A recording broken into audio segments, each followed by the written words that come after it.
Good evening. My name is C.L. Edwards, and you are viewing the Trinity Channel live, streaming via satellite, via Roku, many means. And we are here today to talk about a sober topic, a serious topic. As most of you already know, we've had a great tragedy that has taken place in Turkey, in Istanbul. A terrorist attack with 3 suicide bombers wearing suicide vests killed almost 50 people and injured well over 200 people. Very evil attack, and our hearts and our compassion go out to the victims. They go out to the survivors. They'll go out to those who are in the hospital, the workers, the ambulances, the doctors, everyone who's working to try to treat these people. Our prayers and our compassion go out to them. But when things like this occur, it's not enough just to broadcast that another terror attack, another jihadi attack occurred.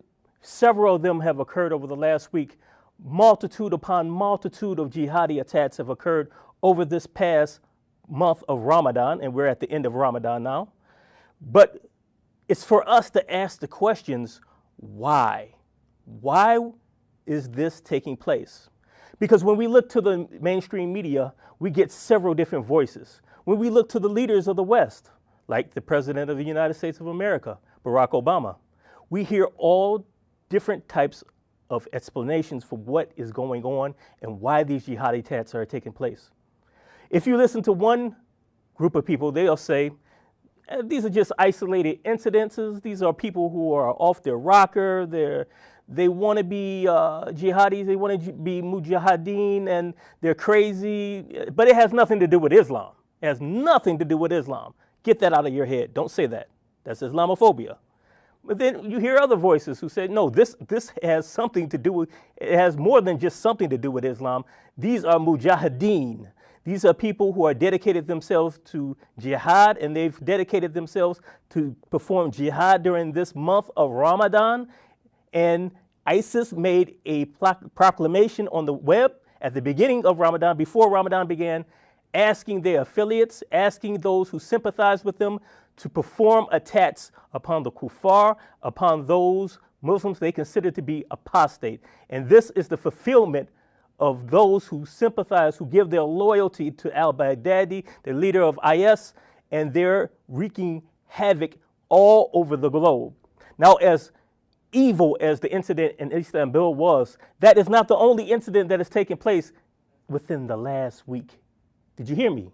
Within the last week. Let me give you a few headlines.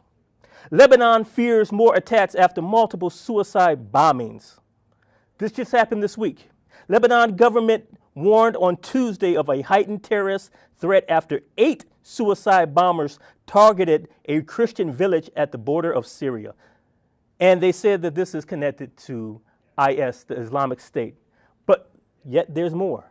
I have a whole stack of headlines. Have you ever heard of Al-Shabaab, the youth? This is a Islamist group in the Horn of Africa who have pledged allegiance to ISIS. They recently assassinated an army colonel in Mogadishu. This just happened Monday. Also, Al-Shabaab performed a bombing at a hotel in Somalia that killed 15 people. That happened on Saturday. Boko Haram, have you heard of them? Islamic knowledge, Islamic learning, Western learning is haram, is the meaning of their name. They're very heavy in Nigeria and the surrounding countries. Now, Nigeria has been attacking them and they've been pushed out. Now they're going into Niger, and they've entered into Niger and they've been wreaking havoc. They've been invading villages, reaping, stealing, raping, taking women as sex slaves, burning down the villages. They have caused so much havoc this week that the fishermen trade on Lake Chad has been shut down. And people are warning that because of their actions of Boko Haram, there's a chance that there could be a starvation crisis in this part of Africa affecting upwards to 20 million people if they're not stopped. In the Philippines, a Filipino mujahideen had 2 hostages, 2 reporters, a male and a female. They let the female go, and they recently, just as of today, as just reported, they beheaded her boyfriend. They beheaded him. This is in the Philippines. Grenade attack in Malaysia. A bar was blown to bits through a grenade attack to someone who put on Facebook that they pledged allegiance to ISIS, the Islamic State. Islamic terrorist in Germany. A market near a mosque, across the street from a mosque in Germany, has been raided, and they found a stockpile of weapons, military-grade war weapons. And that's just, I have tons of more headlines I could go through. That's just this one week, and that's not the whole entire month. We all remember what happened in Orlando with Omar Matin. Now, my first guest tonight is someone some of you may know and some of you may not know, and that is Christian Prince. He's written several books. He's been on the forefront of Christian apologetics. He's confronted Islam. Let's give a warm welcome to our guest, Christian Prince. Are you there, Christian Prince? Yes, thank you very much. God bless. And I want to say thank you for Trinity Channel for hosting this show. And I hope today we will learn the truth and only the truth, and the truth will set us free. Amen. Amen. Let us be. This is not Islamophobia. This is the exposure of truth. Yes, and, you know, actually, Islamophobia is a topic by itself. You know, the question we should ask: why people they have Islamophobia, not Hinduphobia? Why people have Islamophobia, not Buddhaphobia? Why Islam causing the phobia? You know, there's phobia is just a lie created by the many of the Muslims and supported by the left, trying to say that there's no risk and there's no danger of Islam, when the fact nobody there even to go to the airport without security check because of Islam. Until 9/11, we used to go to the airplane and we are free from any security. Everybody remember, we used to go and walk. You can take your family to the airplane door, they give you a hug and you go. Until 9/11, and since then no security, no safety whatsoever because of Islamophobia or Islamo-terrorist. It seems like they would say that Islamophobia is an irrational fear of Islam, but it seems like it would be rational to fear an ideology that would cause over, almost counting at this point, 12 jihadi incidents in this 1 week. And I'm sure there are more that I haven't found. That seems rational, right? Yeah. It's everything is upside down, and you know these days the one who said the truth, they call him Islamophobia. So if saying the truth is Islamophobia, no problem. You can call us whatever you want. And the fact, all of them, they are the one is suffering from Islamophobia to the point they don't dare. I mean, like, why they don't dare even to say in the TV station that Muhammad he ordered to kill? Why don't dare even, like you see, like Russia TV, they say the Prophet Muhammad. They don't dare to say Muhammad. They have to say the Prophet Muhammad because they are afraid that somebody will hear them and will be upset. But they say the name of Jesus without saying anything. You know, this is just Jesus. So they have no worry from saying Jesus, insulting Jesus, and attacking Jesus, because nobody have a phobia about it, and nobody will kill them for it. And the fact the one who have a phobia is the Muslims. If we put a cross, Muslims get offended. If we read the Bible, Muslims get offended.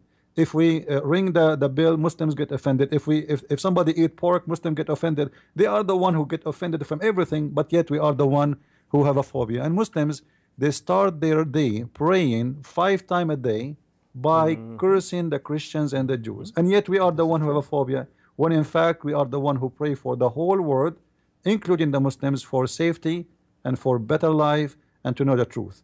We never heard a priest saying, may God curse the Muslims. But the Muslims, they do that always, and it's part of their Quran, chapter 1, verse number 7. Yes, this is true. Al-Fatiha.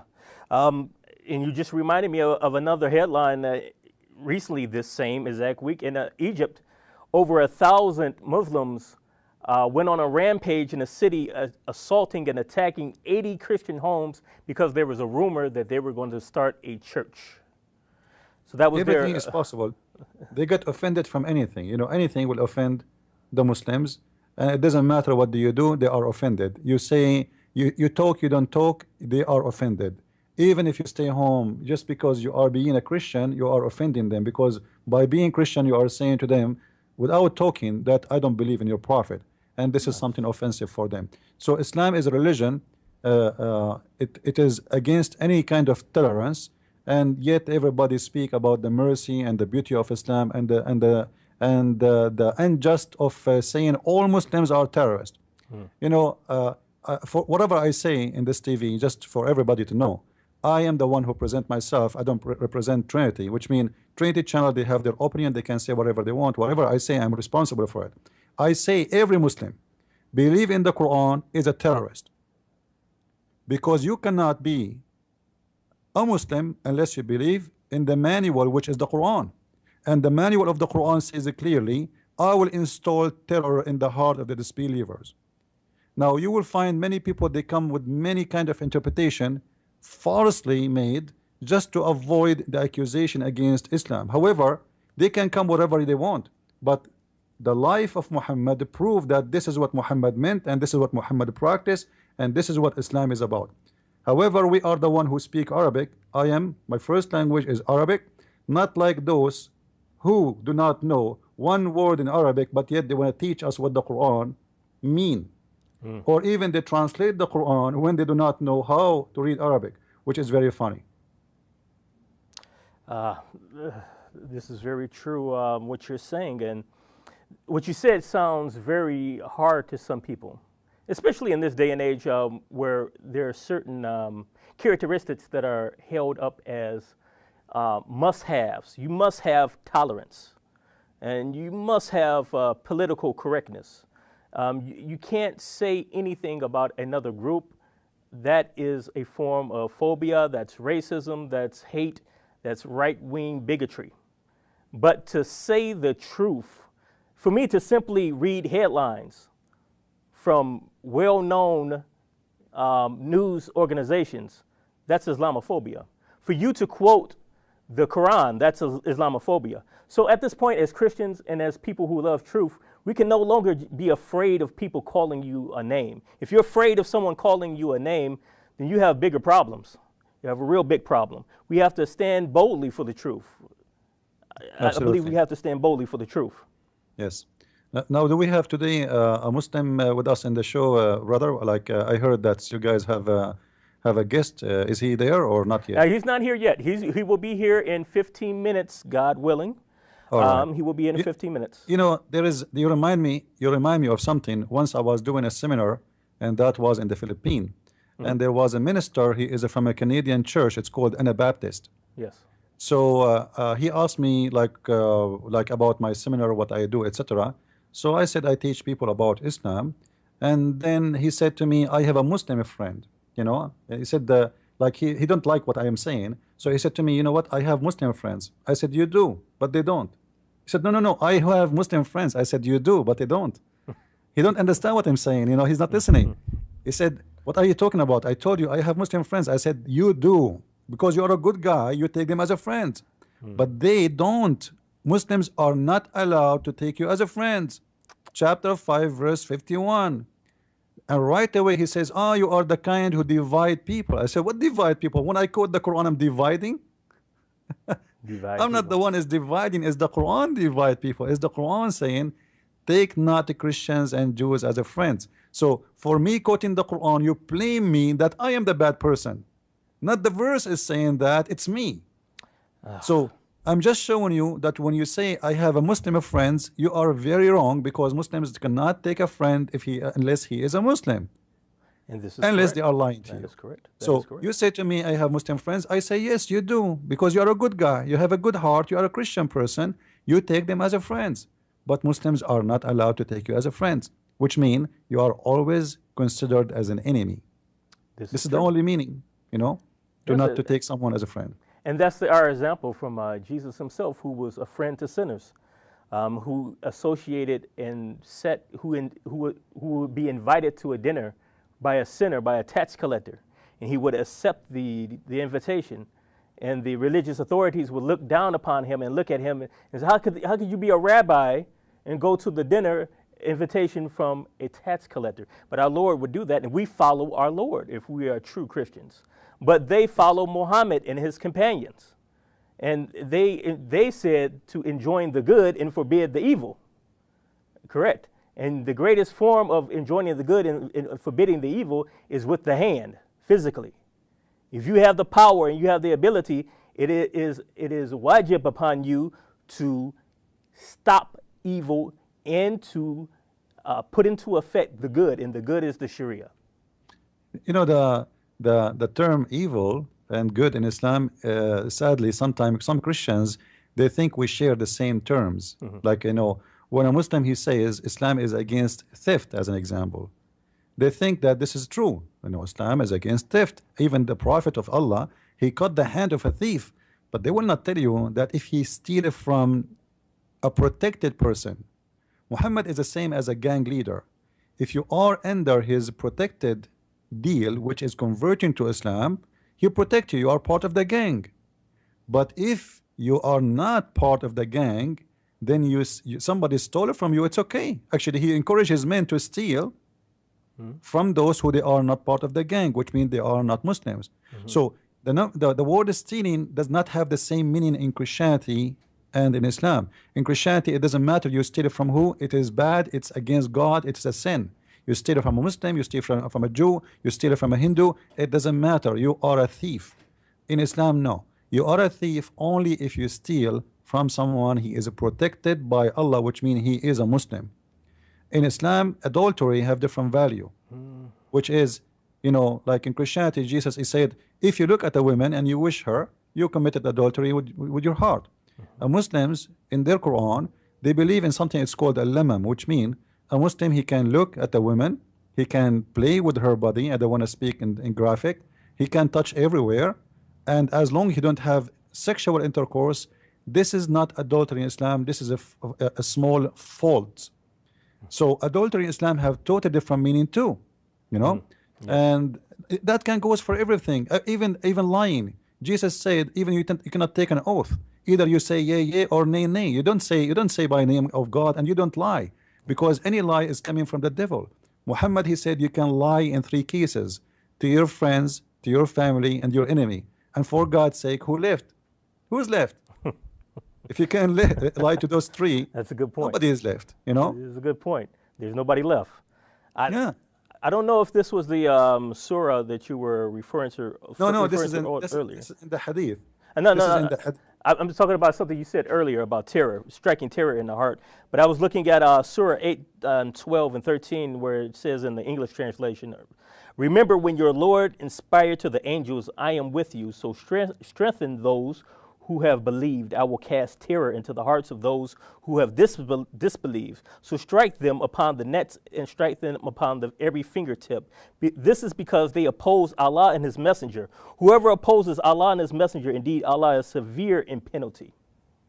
I don't know if that was what you were referring to, but yes. Well, you know, the terror in the Quran appear in not only in one place. Yes. However, Muhammad, he confirmed in the hadith that he been victorious by terror, and people they used to give up and surrender to him because of his terrorism from a distance of a month. So Muhammad, he understand the power of terror. Like, you know, a few guys can terrify a whole town. If you remember, a few years ago there was a guy, his name is Muhammad, in New York, I think. They call him Muhammad the Sniper. You know, he terrified the whole city of New York. He's just one guy, and he have a young boy with him. Yes, I remember one guy terrified that. the city of 9 million people. Why? Because you do not know who's your enemy, you do not know who's going to kill you, you do not know why, and this is terror. So terror is very powerful, and Muslims, they know that by making terror, they can make you subdued. They can put fear on you, and you become scared, and then you do what they want. So terror is not really the target. Terror is a tool. Islam use it in order to put fear in your heart and make you convert to Islam. Like if you go to chapter 3 verse 151, it says, سَنُلْقِ فِي قُلُوبِ الَّذِينَ كَفَرُوا الرُّعْبِ. We are going to put in the heart of those who they are disbelievers the terror, for they are disbelievers. Now, why he want to put terror in their heart? Because simply terror is the way to punish them and make them agree. The whole point is, how to make you subdued to Islam and surrender. Like, even some people, they give you a false meaning of Islam. They say to you, Islam mean peace, which is Yes, false. Islam yes. have nothing to do with the word peace. The word peace is salam, coming from shalom or shlama in Aramaic. The word Islam is the opposite of salam. Like in English, we say known and unknown. So you add the n before known, that will make it unknown. This is exactly the case of Islam. Salam is the word mean peace. Islam is surrender. It's the opposite. It is you surrender, I will not kill you. However, don't ever trust Muslims saying to you, you surrender, we will not kill you, because this is exactly what Muhammad did with Bani Qurayza. He asked them to surrender, they did. He slaughtered them. He slaughtered them all one by one, including children. So you surrender to Islam, still you are not sure really you are going to be safe, because even after you surrender, there's tons of surprises might happen, and this is a person you cannot trust. Who can trust the devil? You tell me. I wouldn't trust the devil. That doesn't make sense. Now This is exactly. we only have a few minutes before we go into a break, and we have our guests come on. Just in these last few minutes, could you give our viewers who may not know, what is Ramadan? What's Ramadan all about? What's that? I wanted to hear from the Muslim interpretation of Ramadan, because we will have him soon. However, supposedly Ramadan is a month where Muslims, they fast for a certain time of days, and for certain hours during the day, which means the sun rays to the sunset, and they fast from all kind of activity involve food or drinking or even sexual relationship. However, I don't see any fasting there, because you believe it or not, I eat once a day. That's mean I'm fasting Ramadan twice every month. Like I eat once every day, which means once every 24 hours. What a big deal if I fast. Like, don't you go to work, you come back, what if you what the big deal if you skip your lunch? However, Muslims during the month of Ramadan, they spend their day sleeping. They don't do any activities. They spend their night up eating, and then in the morning they go to sleep, and then afternoon they wake up. It's a month where no work is done, nobody go to work, and if they go for an hour or two, and they will not. It's a disaster for economy in the Middle East. The whole Middle East is in drugs.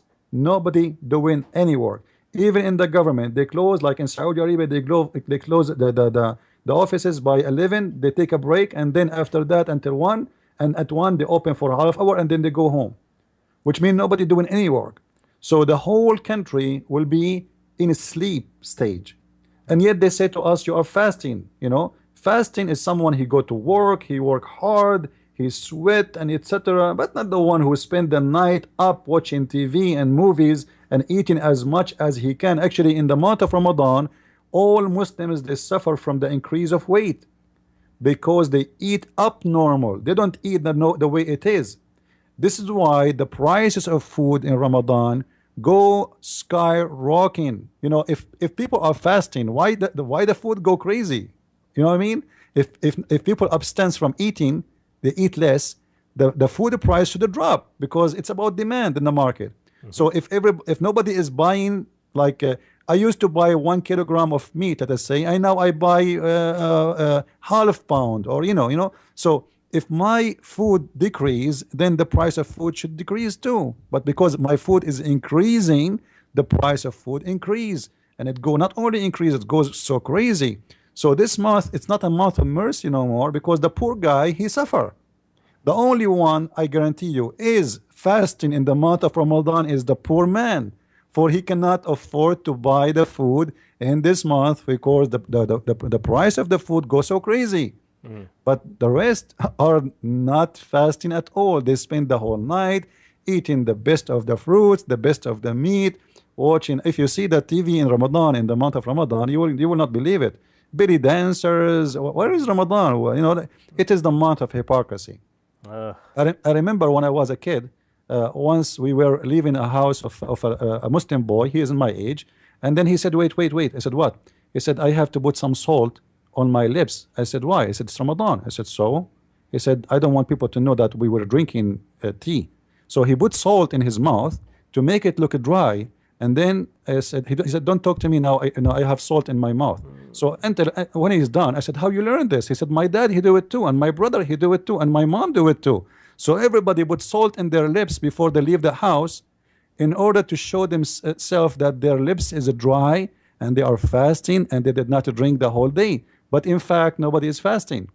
It is a month of hypocrisy. Oh, and we know that the Lord Jesus Christ said, which is recorded in the four Gospels, he said to his disciples and all those of Israel who were gathered together to listen to him, he said regarding fasting, he said when you fast and when you pray also, to not let it be known, not to show off to others. In fact, he said, do the opposite of what you just described. He said to get yourself together, wash up, straighten yourself up while you're fasting, so so you don't project to everyone that you're in a state of fasting. But we see the differences between the Christian worldview and the Islamic worldview. Now, we only have a few seconds before we go to the break, so we're going to go to a break for now. And when we come back, hopefully we'll have an additional guest, our Muslim guest, who will be with us, and we will continue this dialogue. So please don't go anywhere. Stay tuned. You're viewing the Trinity Channel. I am C.L. Edwards of CallingMuslims.org. Thank you very much. To our viewers all over the world, you can watch us by satellite through the following frequencies. For North America and Canada, please join us on the Galaxy 19 satellite, frequency 11966 horizontal. For Europe and Middle East, join us on the Hotbird satellite, frequency 12111 vertical. For Australia and New Zealand, please join us on the Optus 2 satellite, frequency 12546 vertical. For more information, please call the number on your screen or visit us at trinitychannel.com.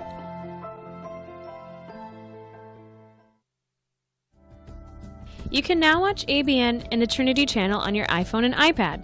Search for ABN Sat in the App Store. You can watch all the following channels: the Arabic Channel, the English Trinity Channel, the Worship Channel, the Surith Channel, the Kurdish Channel, the Al-Quddus Channel, the Prayer Channel, and a special channel for Europe and the Middle East. For more information, please call the number on your screen or visit us at trinitychannel.com.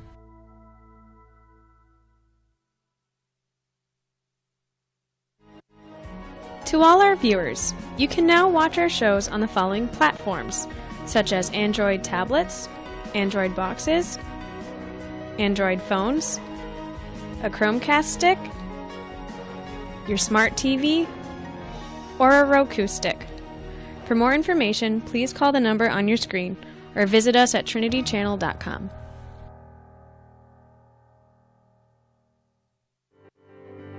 ABN viewers, to watch free reruns of our marathon shows, apologetic shows, and English programs, go to www.youtube.com and type Trinity Channel.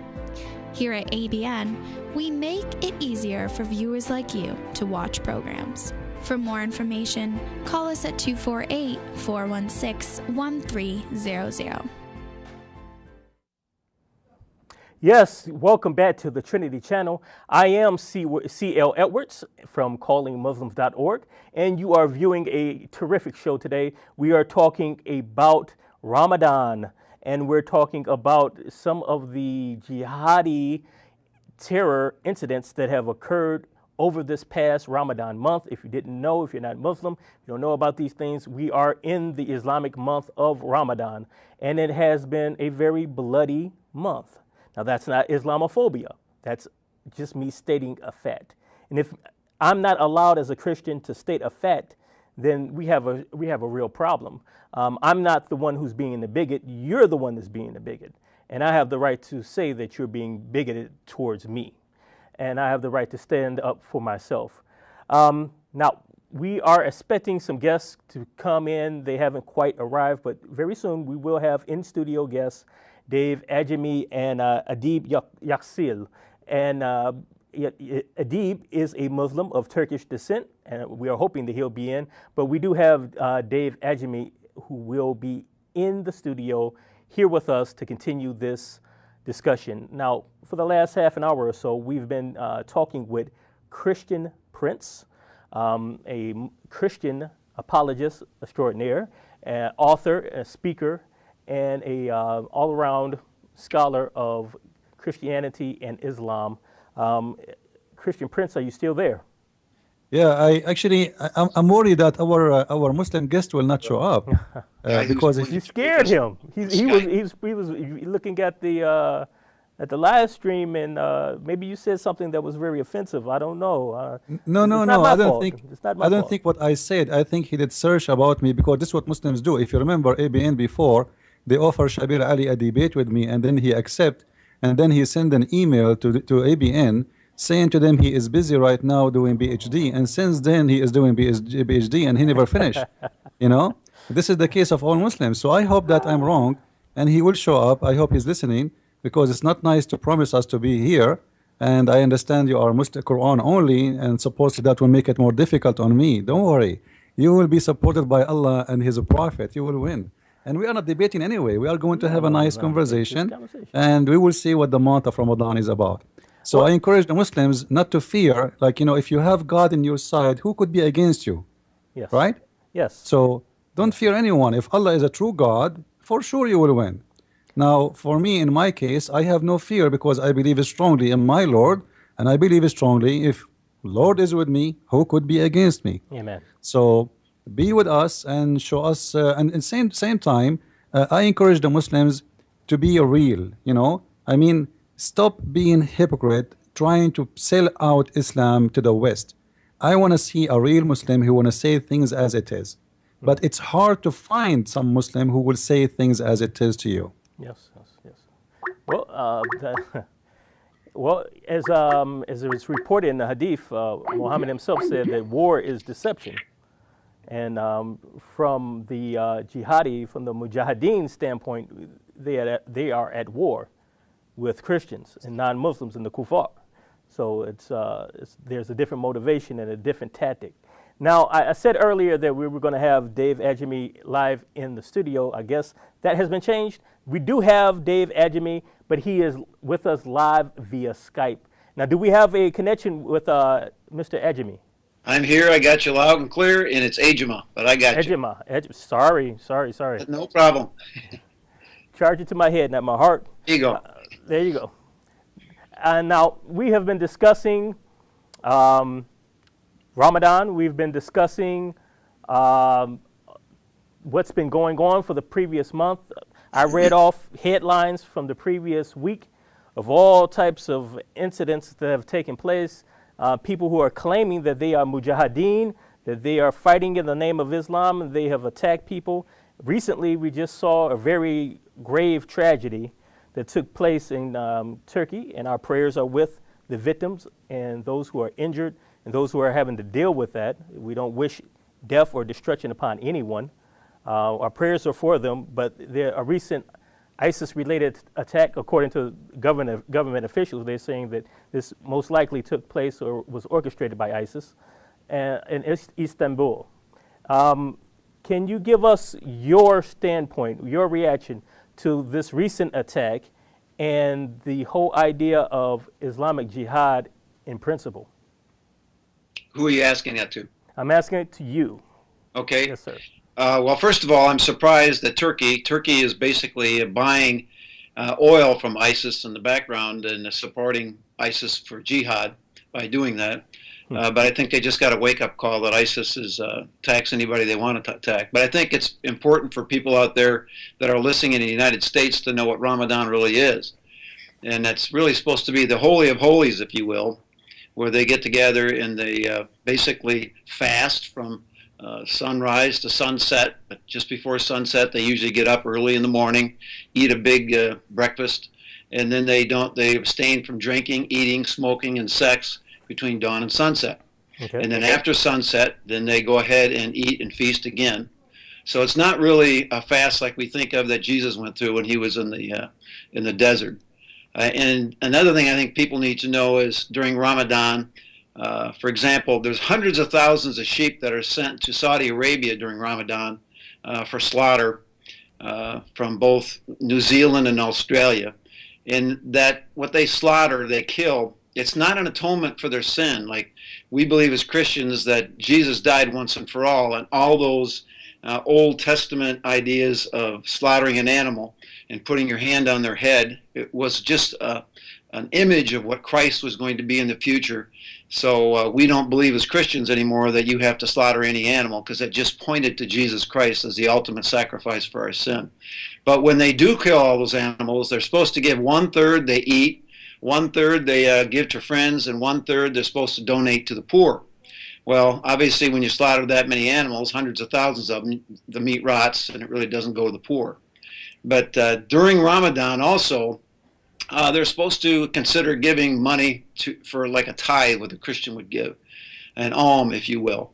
And that's 2.5% of their income. However, 7.5% of the 2.5% goes to jihad.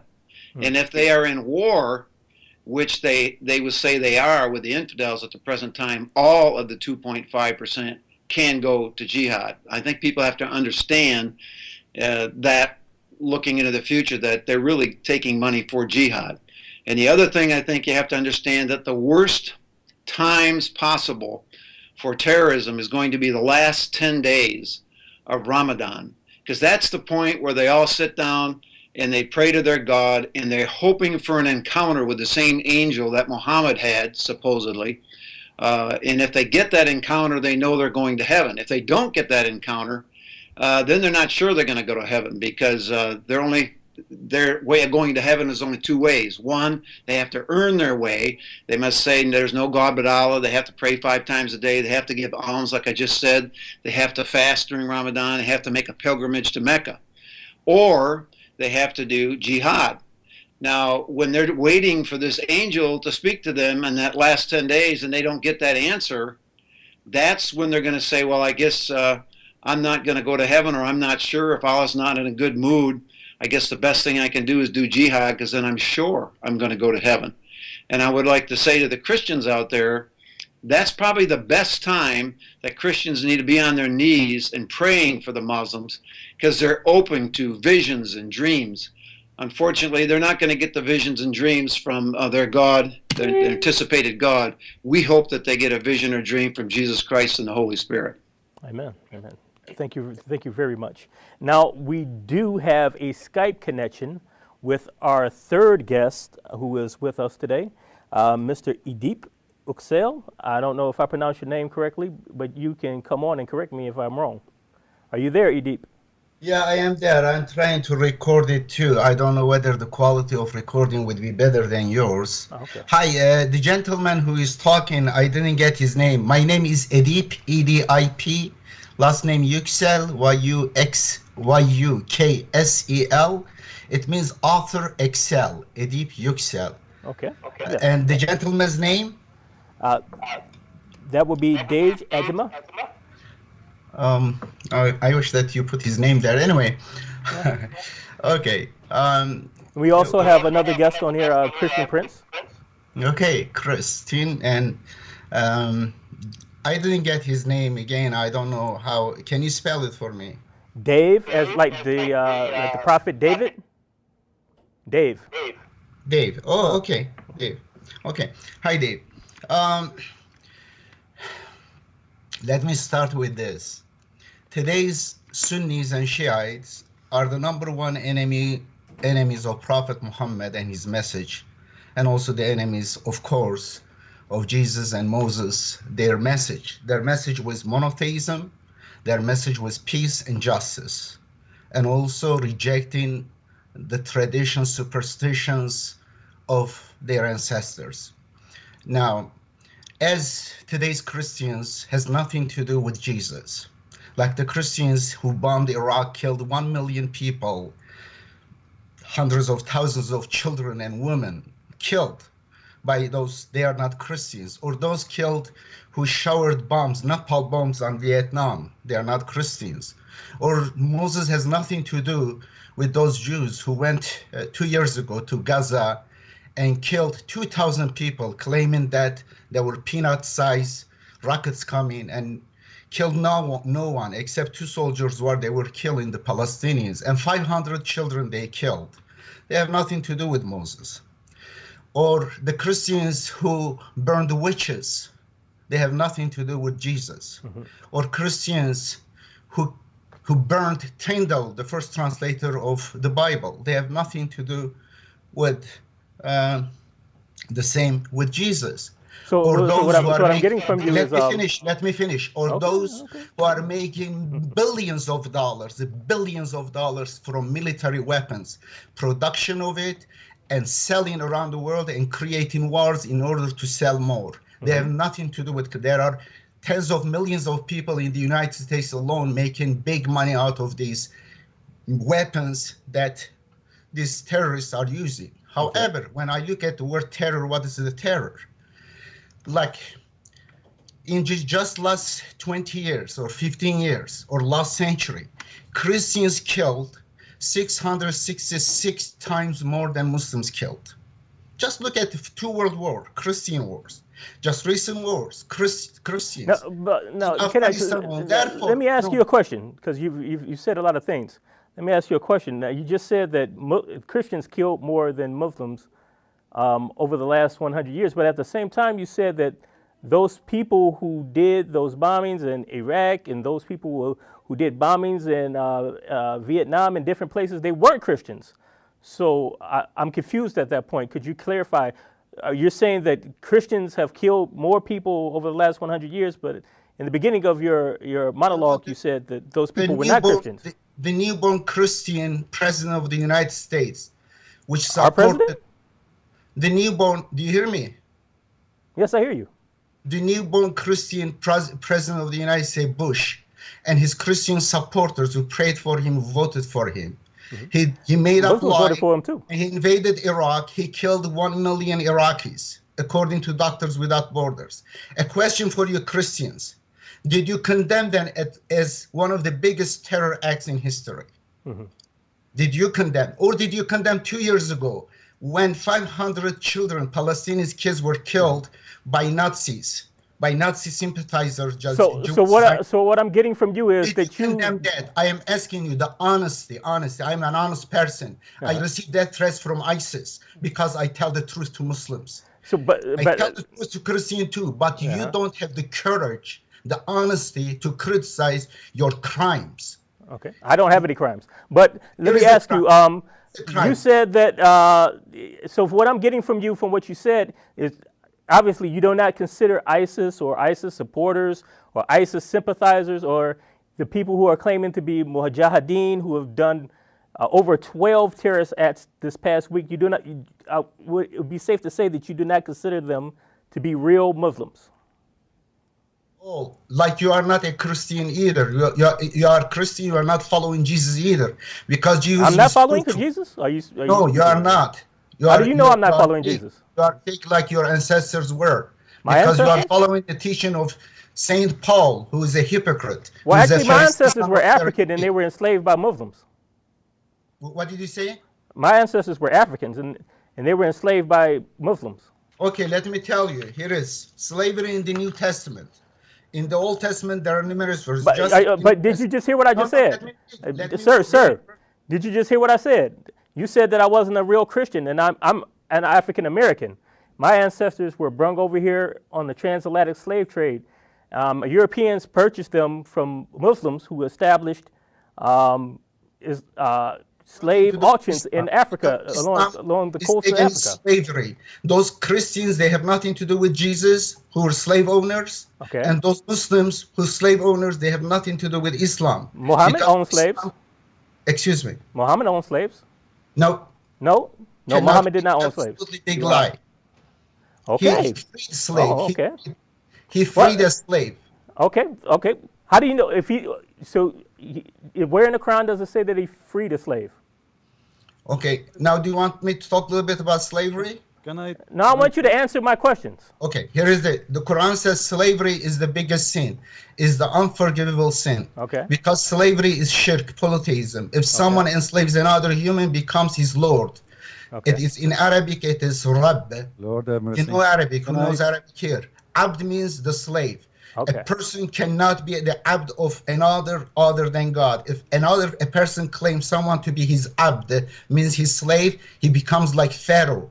Pharaoh was Pharaoh. He was arrogant. He was the worst people because he enslaved people. He claimed that he is the Lord of other people. Okay, That's I get you. Slavery, Thank you. slavery contradicts the most important principle of the Quran, Islam, which is the peacemaking, which is the system of all messengers, prophets of God. Thank you very much for that answer. Now, I did ask where you said Muhammad didn't own slaves, and I asked where does it say in the Quran Muhammad didn't own slaves. But Christian Prince, let's get some of our other guests into this conversation. We don't want to just put it on one person. Christian Prince, what do you think of what you just heard?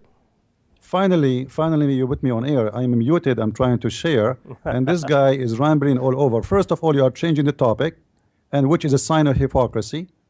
Number two, you Muslims, you remember America that attacking Iraq, when the Iraqi, they came and kissed the shoes of George Bush to go. And you Muslims are the one who paid for the cost of the war. The Gulf War #1 and the Gulf War #2.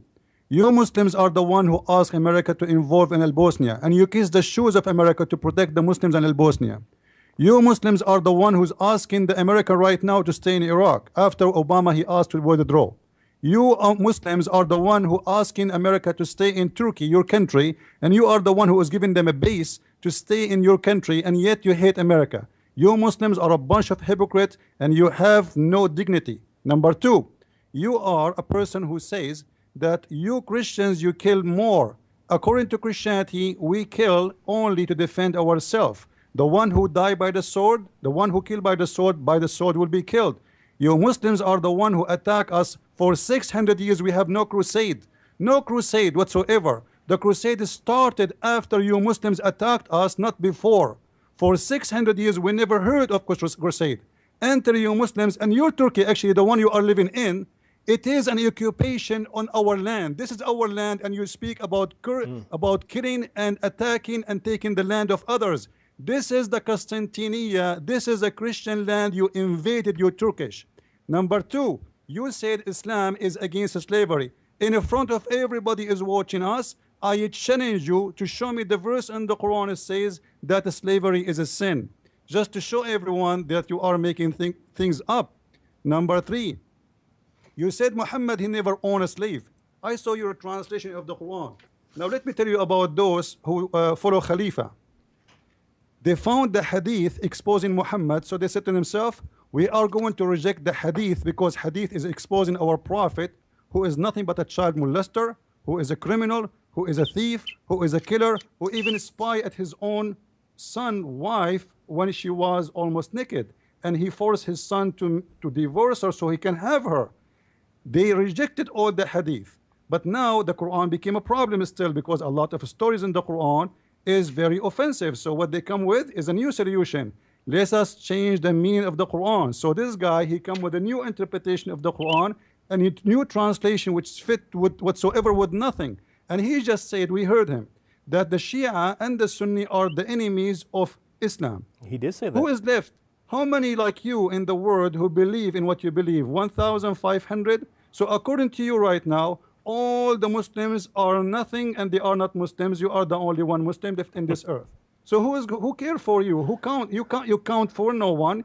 You don't count for the Muslims. You don't count for anyone. Nobody accept your theories and your lies because simply you cannot support it. And now, let us go for academic talk. You said that the topic today is the month of Ramadan, and until now you said nothing about Ramadan. Now I challenge you, you as a Quranic person only, who don't follow anything except the Quran, to tell me where in the Quran it says you have to fast the month of Ramadan as 30 days from the sunset to the sunrise, and you don't eat, you don't drink, you don't etc. Can you show me? You cannot. So you are talking about fasting, but you do not know where to get fasting from. Can you show me a proof? And I would like the host to give you the mic back. I want to see from the Quran, Mr. Quran only, show me where in the Quran it says to you how to fast, when to fast, and where to fast, which mean the timing, the location, how to do it, how to stop, when to start. Can you show me? Gentlemen, yes, Mr. Edip, you're back. You accuse me of hypocrisy. Exactly you did. You made up many lies against Prophet Muhammad, against the Quran. You put them just like bullets, boom, boom, boom, boom, boom, all the lies, all the distortions. And then you end up about fasting. You want me to talk about fasting. No, I will not talk about that. It is not an issue. Don't fast. Not important. Sure. The title of the show is Ramadan. No, I am going to expose your hypocrisy and your lies. Here it is. You said in the Quran you don't have a verse, correct, about the slavery, against slavery. Okay, let me give you the first numbers. 379. A prophet cannot make people servant to him. 379. Chapter 3, verse 79. Chapter 4, 3, 25, 92. Chapter 5, verse 89. Chapter 8, verse 67. Chapter 24, verse 32, 33. Hold on. Verse You're spitting out verses, and the audience can't hear what you're saying. Hold on. The disbelievers, the ingrates, they do not free slaves. Can you put me on? Okay. So, we got your answer. We didn't understand half of the verses you said, but we got your answer. So, Christian Prince. Yes. Listen. This guy, he have no dignity whatsoever. Listen carefully. He quote for us Quran chapter 3, verse number 79. Obviously, he don't speak Arabic. He do not know what Arabic is about. This one, it says, those who say, ما كان لبشر أن يؤتيه الله الكتاب والحكم والنبوة ثم يقول للناس كونوا عبادا لي.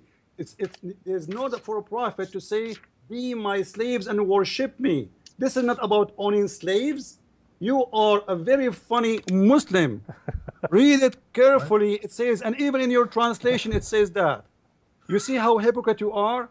Don't be a servant slave to me to worship me. Don't be a Muslim cannot worship Muhammad. Listen. Ibad, the word ibad in Arabic, it's mean worshipping. It's coming from slaves, yes, but to be my servant worshipper, not to be my slave. And to show you that you are making things up, all the list of the verses you mentioned have nothing to do with what we are talking about. If we go right now to the Quran and we search for وَمَا مَلَكَتْ أَيْمَانَكُمْ. Now I know you will say to us that مَلَكَتْ أَيْمَانَكُمْ does not mean own a slave. The Quran says in different verses, if you could not fast, you have to free a slave. So how you can free a slave if you don't own a slave? That would be very funny and very naive of you to say. مَا مَلَكَتْ أَيْمَانَكُمْ. Listen, just wait. It says in the Quran, it's forbidden for you to have sexual relationship with married women except those who you own, which means even they are married, you can have sex with them. I heard you speaking last week with Jay Smith. You said those are women, you have a contract with them. What do you mean contract? Are you saying in Islam you can have a contract with married women? Can you have sex with her? Contract. Are you saying in Islam you can have a contract with married women, right, and she is married and you have sex with her based on a contract? That would be the most dummy funny answer ever I heard in my life. The Quran is so clear, all the Muslims can go and read all interpretation around the earth by Muslims, not by Christians. It says it clearly, forbidden for you, the word muhassanat. Obviously you don't speak Arabic. By the way, you claim that you speak Arabic better than Arab. I challenge you to read for me the verse you just quote for me in Arabic, just to show everybody that you do not know Arabic and yet you claim that you are translating the Quran. How someone cannot read Arabic? I can teach you Arabic. He translates the Quran. That is impossible. Okay, so let's get a reaction, especially we don't want to be all over the place. We want to keep it a little restrained. You cited verse Surah 379. You said that would be a surah and an ayat that would say that the Quran forbids slavery. But we just heard the response of Christian Prince. What is your reply to that regarding Surah 379? How exactly does that forbid slavery? Is it my turn? Yes, I'm speaking to you. First answer, how he asked question. First of all, he's very abusive. And if he continues these abusive insults, I am going to leave these things. Well, we don't want you to leave, but you have been kind of abusive also. Cut me too. I'm not cutting him. Now, two of you are cutting me. That's not the right way. If I invite you, I will treat you equally. I will give you words, and I will not cut you before that person. I will give you equal length. Here is, gentlemen. Thank you very much. How a person who is fasting can be asked to free a slave. Here it is. The slaves of other people, they were Christians and Jews and pagans. Muslims had had agreements with them, peace agreements. They could not force them to free the slaves, but Muslims were buying slaves and buying their freedom. That's exactly, this is it. It's unique. And here it is. Let me answer. I give you in this book, I have all the verse numbers. Here, I know that you will make noise and it will not go anywhere. But I ask the readers, go channel19.org website. Over there, this is a PDF free available. Go check it. I give you all the things. In fact, slavery came from Christianity, from Judaism. Stoning to death, borrowed from you, has nothing to do with Quran, or killing apostate, again for you. I have lists of verses from the Old and New Testament, and it is a shame that you are like Sunnis that you are criticizing. You are no different. When you have power, you will be like them, and you were in the past. The reason you don't do right now, you have a proxy killers for you. Proxy killers are the governments. All right. Okay, Listen, thank you. Okay, thank you very much. But we do have a caller. We do have a caller who has been sitting on hold for a very long time, and we don't want to make our callers sit on hold. We like having callers. We like having dialogue with the audience. So we have a caller, Edmund, who would like to maybe ask one of you a question. Do we have Edmund on the line? Do we have Edmund on the line? Nope, he's gone. Sorry about that. Unfortunately, we couldn't get to you, Edmund. As you can see, we're having a very lively dialogue. But Edip, he says he has all the answers in his book. Let me answer, please. Yes, go ahead, Christian Prince. Listen, I want this guy, he claimed to speak Arabic, to read for us chapter 2, verse 178, to show everybody that you do not know Arabic, you have nothing to do with Arabic, and you can try your best to read it for us. And you will see the answer of all the claims you said. And by the way, you are saying we are the one attacked you. When the host gave you the microphone, you called us killers, you called us thieves, you call us corrupt, you call us criminals, you call us all kinds of names. And when we respond to you, you cry, and you are going to close the door and leave like a child. That is not an act of an adult. Be a man and stay there and answer me. And let Allah be with you. He will help you. In chapter 2, verse 178, it says, all those who you believe. You can read your translation, by the way. Huh? Read your translation. Come with your fabrication. Let me read the Arabic. Prove you sure, that go ahead. Go ahead. That you are making up all the time. Even right now in front of me, you made up a lie about me. Go ahead. يا أيها الذين آمنوا كتب عليكم القصاص في القتلى الحر بالحر والعبد بالعبد والأنثى بالأنثى فمن عفي له من أخيه. Stop. Listen. What al-abdu bil-abd wal-hurru bil-hurr mean?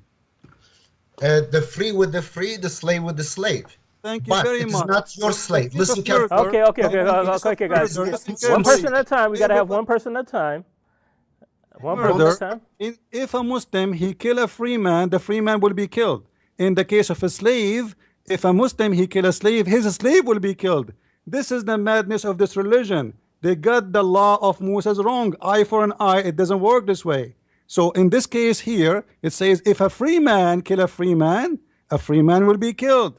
But if a free man kill a slave, his slave will be killed. So how you say to us, Islam is against slavery, and Islam making a rule differentiate between a free and slave even in the case of murder. So if a free man kill a slave, a free man will not be killed for killing a slave. Instead, we will kill his slave, for it is eye for an eye. So you kill my slave, I kill your slave. And this is showing us how clear the lie you came with, saying that in Islam we are against slavery. Now, you know what? Everybody can go and read all translation of this verse by anyone they choose, and they will see how come you, Khalifa followers, you come with on your false fiction. And you are the one who said the word there is abd. And you are the one who translates saying slave for a slave. Thank you very much. Now, listen carefully. Today we are talking the whole point. Okay. The whole point.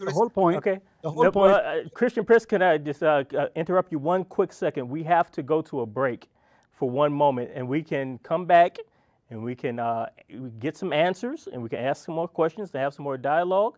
And in fact, we can ask Dave, who's been patiently sitting there quietly, his take on what's been going on so far. But we're going to take a break real quick, and we're going to come back. So don't change the channel. Don't go anywhere. You're watching the Trinity Channel. To our viewers all over the world, you can watch us by satellite through the following frequencies. For North America and Canada, please join us on the Galaxy 19 satellite, frequency 11966 horizontal. For Europe and Middle East, join us on the Hotbird satellite, frequency 12111 vertical. For Australia and New Zealand, please join us on the Optus 2 satellite, frequency 12546 vertical. For more information, please call the number on your screen or visit us at trinitychannel.com.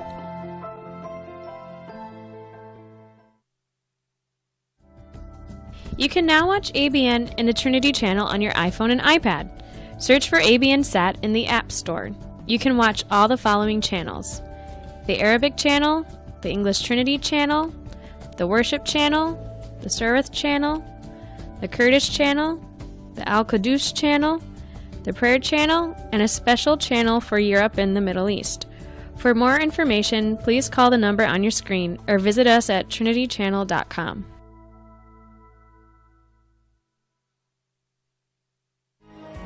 To all our viewers, you can now watch our shows on the following platforms, such as Android tablets, Android boxes, Android phones, a Chromecast stick, your smart TV, or a Roku stick. For more information, please call the number on your screen or visit us at trinitychannel.com.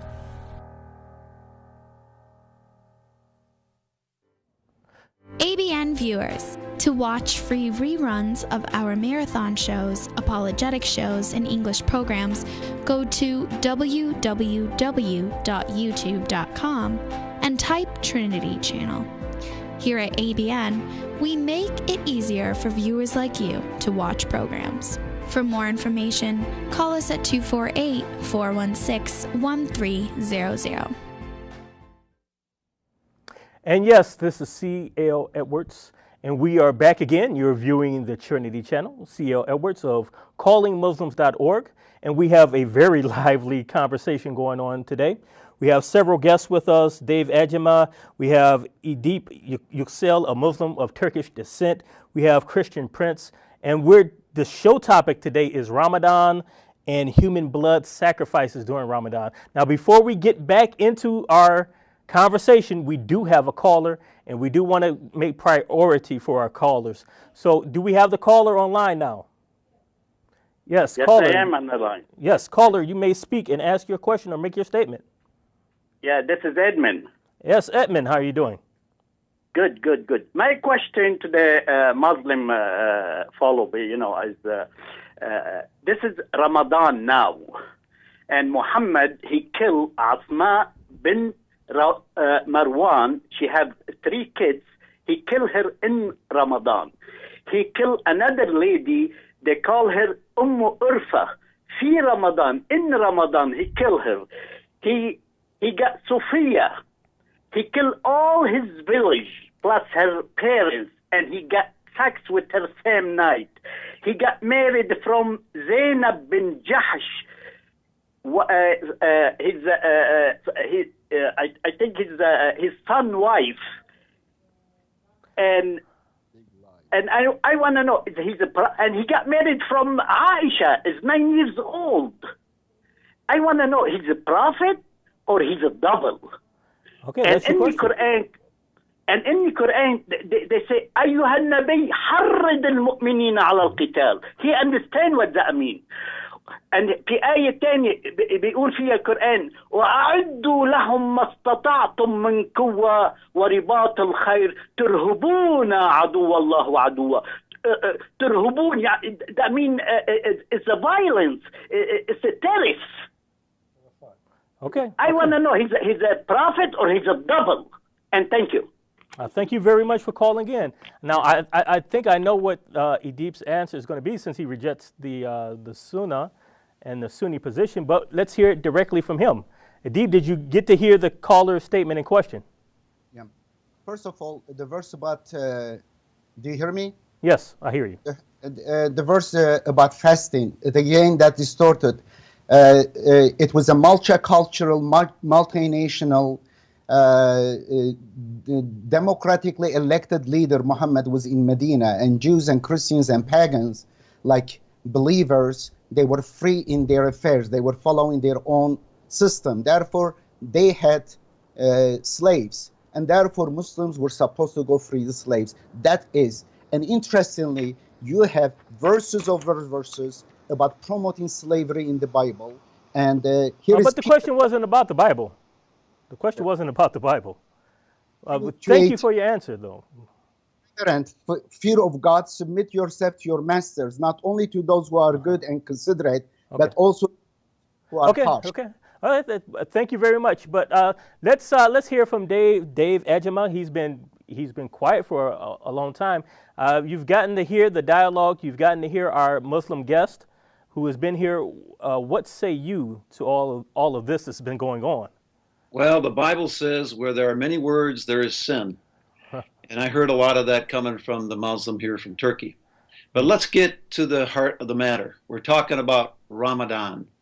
So what is this time? This was the time Muhammad went from Mecca to Medina. It was the time Muhammad had his enlightenment in the cave. It was the time, the actual time that Muhammad thought about killing himself 3 times, but his wife said, don't do that because you're really hearing from God. And in the olden days, they were supposed to stop war between each other during Ramadan, but that didn't work very well because they kept fighting.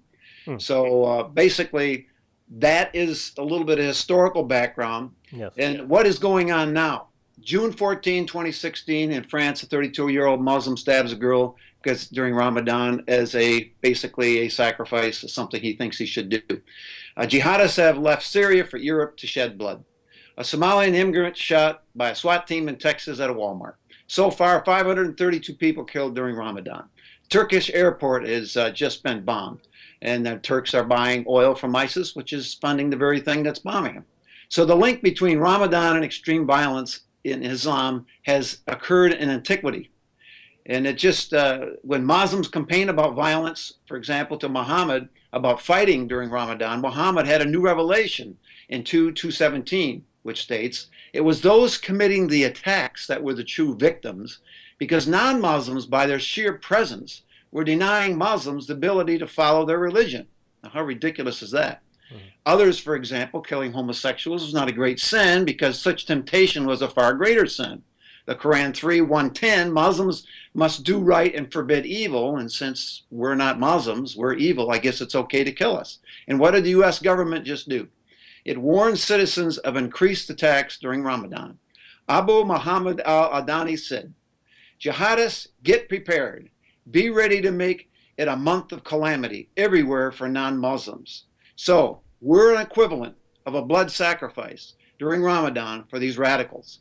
And I'd like to say one more thing. Yes. That he's exactly wrong.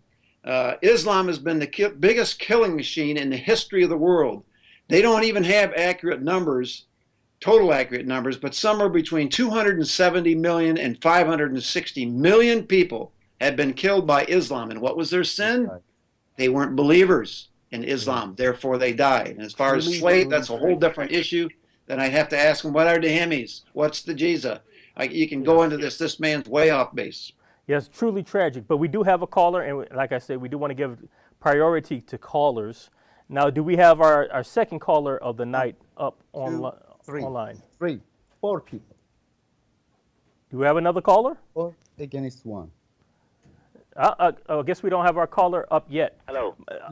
We do have our caller. Are you there? 1, 2. Yes, I'm here. What is your name? My name is Kishore. Sure. What is your question or comment tonight? My comment is the other person is still talking. I don't know. No, you're free to talk. Go ahead. Okay. Christian Prince, you're rock. The way you are researching the things, and it is really great. You are analyzing the things and all. The Muslim person who is doing this, he's not able to pull a single word from the Quran regarding the Ramadan. Could you explain where is the Ramadan thing, what Christian Prince asked? Okay. So you're asking what Christian Prince asked maybe 10 or 15 minutes ago about where in the Quran can we find the fiqh, so to speak, for Ramadan? How do we know when to fast, how long to fast, what fasting involves, when, and all the questions regarding fasting. Edip, do you want to answer that question about where do we find the methodology of fasting in the Quran? Boy, you are good in playing your game. You are No four games, people. no games. Listen, No four games. people, Hands four up, no people, games. 1, 2, 3, and the other 4 people, and then you threw all the lies and insults and using all Sunni fabrications freely. And then you want me to talk about Ramadan. No, you insulted Prophet Muhammad. You said he killed Bani Qurayza people. It is the biggest lie. It is, look at this. Here it is. It is in how many 100 years later? 145 leaders in Ibn Ishaq. He died 151 years after Prophet Muhammad. He came up with the story of Bani Qurayza massacre, which is supposedly hundreds of Jewish people were massacred. This doesn't exist in the Quran. If there was an event like this, Quran refers to many events. But the studies shows, I have a journal article on 19.org, just research the homepage, the first page, Qurayza, Q, and then you will find out this is an old mythology story, Jewish story, to the numbers and details, and they are exactly using the same old story, the pre-Islamic story, not pre-Islamic, pre-Muhammad story, and then accusing Muhammad of doing this. And then this gentleman, you say, killed his wives and sons. These are big lies, but what you do, you pick and choose among those books. According to those books, Muhammad split the money into half of it fell to Ali's backyard. These kind of silly, stupid books, but it is in your interest in order to project your own crimes. I hear you. Project but your we own didn't. crimes. But Christians didn't invent those stories. Those stories are in Islamic history It's not books. Islamic. They're in These are Islamic enemies of hadith Muhammad. As you are the enemy of Jesus, because you fabricate many lies against Jesus. Jesus never claimed to be Lord God. Jesus never promoted slavery, but Saint Paul promoted slavery. Jesus never asked for money for teaching, preaching, but you do. You make religion as your business. Jesus never supported warmongers, but you support warmongers. Okay. Okay. We will let Christian Prince. I'll let you answer that. Yeah, in just we one have. second. You Just know, one second. obviously. 1 second, Christian Prince. Just 1 second. We're coming to the end of our time with Dave and Edip. Unfortunately, they're going to have to go. But Christian Prince is going to remain, and we're going to ask. We're going to let Christian Prince reply to some of the last things that Edip just said. That the things that are in the hadith are fabrications, that we shouldn't be bringing them up. Another curious thing he said, I don't know if you heard, Christian Prince, he said that Muhammad was a democratically elected leader of Medina. That was very interesting. I never heard that before. So let's say goodbye to our guests. We're glad you guys were on here. God bless you. God bless both of you. May the light of Christ be upon both of you. And we're glad for your input and your knowledge and your wisdom. In a few minutes, we're going to have you guys go off yet. But Christian Prince. Yes. Yes, sir. Listen carefully for what this gentleman said. We keep asking him, can you show us where we can find the Quran, the rules of the Ramadan? He cannot find it. He cannot bring it to us. And I'm really upset that he is leaving, because that is showing us that he's trying to run away from answering. Until now, the whole program is about Ramadan, but yet he did not answer us. He's a Quran-only guy. When I gave him a verse from the Quran, he said about the slave for the slave and women for women and etc. and free for free. He said, at that time, there was a Jewish in the city there, and this is multicultural, and Muhammad was elected. Where do you get this from? Is that from the history books or from the Quran? The Quran never says such a thing. So he is a fabricator. He do not know how to answer. Let me show you how hypocrite he is. I hope he will call back, and he will be a man, and he will call, he will continue. You can make it. Come on, call back and stay in the program. I want you to stay. Look, I gave him verse number 2, chapter number 2, verse 178. He said, this is not for the Muslims. This is he was elected leader, and he was judging between the Jews and the Christians. What a big fat lie what you came with. The first thing in the Quran, the verse, it says, Ya ayyuhal ladina amanu, all those who you believe. You've been forced to follow this. This is a law for the Muslims, not for the Christians and the Jews. I thought the Christian and the Jews are kuffar. They are misled, they are deceived, and you keep saying that to us. But the verse saying it clearly, oh who you believe, oh who you believe. Are you deaf? Are you blind? What's wrong with you? The verse stated clearly that this is an order for the Muslims. Number 2, when you speak about that we Muslims, we have a lot of fabrication in our books, is that an insult to us or to you? How we can trust that you are not just another fabricator as all the Muslims before you?